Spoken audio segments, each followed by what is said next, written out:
This content is intended for adult audiences and is for educational and entertainment purposes only. It is not intended for viewers under 18 without parental supervision and may contain harsh or graphic language, sensitive topics, and disturbing imagery. Viewers' discretion is strongly advised.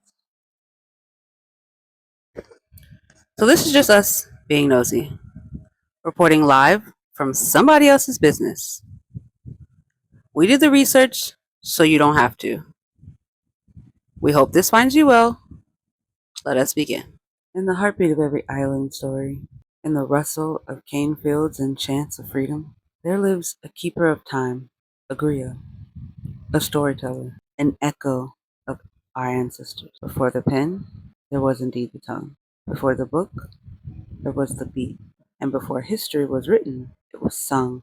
Griots were not just performers. They were memory in motion, walking, breathing archives. In West Africa, griots walked from village to village, retelling the stories of kings, warriors, and just simply wisdom. When our ancestors were brought abroad, some say traveled, however you want to put that. I'm going to be politically correct here and just say you choose. We're not here to argue that. But that griot energy, it came too on those voyages. Hidden in what some would call Anansi tales, spoken through proverbs, echoed in church choirs and tribal dances and rhythms. It survived. We survived.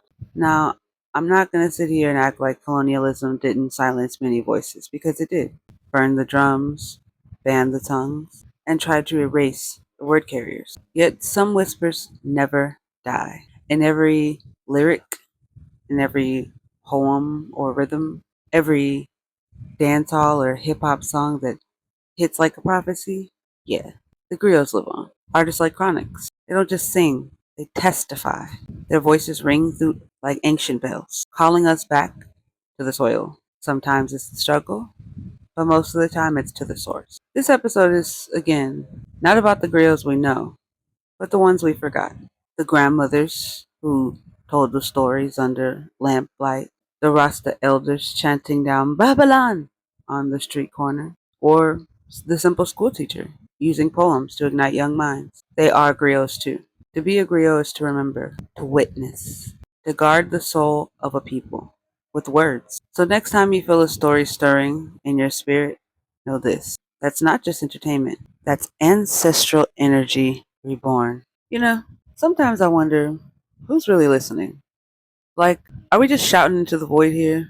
Or is someone out there catching these echoes, feeling what we're feeling? Like the connection, really. Like, not weird, but like true community. But then I remember the griots didn't speak to go viral. They spoke because silence was never an option. So if you're hearing this, if this resonated with you, if it made you sit for a second, then maybe you're part of the code too. We don't all wear robes or chant psalms. Some of us just tell the truth consistently.